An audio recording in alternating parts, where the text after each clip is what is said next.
Okay, meron tayong top of the line na unit ngayon dito. Pero bago natin simulan ito mamen, hihingi lang tayo ng konti pabor. Baka bago ka pa lang sa channel natin, pahit naman ang subscribe button dyan at notification bell para updated ka sa mga bagong unit na pinapost natin.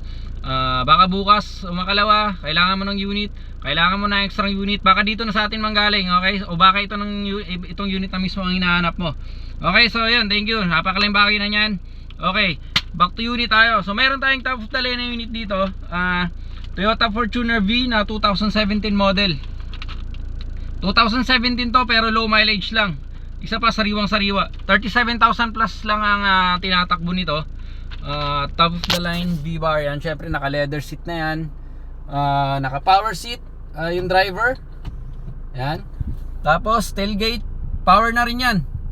So yan, naka paddle shift. Napakaganda ng kondisyon nito amen. Mga upuan nito, kondisyon ng mga upuan panalong panalo hanggang dun sa likod.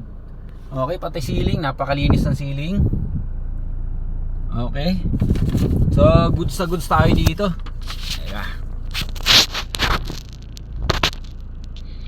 Okay, so yun. Baka naghahanap kayo ng unit dyan o baka may kakilala kayo na nangangailangan ng unit. Baka itong unit na itong hinahanap nila. So pwede nyo paki-forward yung video amen. So malaking bagay ulit yan. Okay, so sisilipin natin to, labas tsaka loob para makita nyo kung gaano ba kaganda tong unit to. So panalong panalo tong unit na to, sariwang sariwa to. So maalaga din yung dati may-ari. Labas at loob, napakakinis. So hanggang sa flooring nito, mga sidings, so panalong panalo. Halos wala kang maipintas dito sa 2024 na ngayon. So almost 7 years na tong unit na to. Pero napakasariwa pa, napakaganda pa. Okay, so wag na natin masyadong patagalin. Silipin na natin to. 2017 model Toyota Fortuner V, top of the line, 37,000 plus lang milyahe, okay? So kung interesado kayo dito sa unit namin, mag-iwan ako dyan sa description yung full details ng unit natin, pati presyo.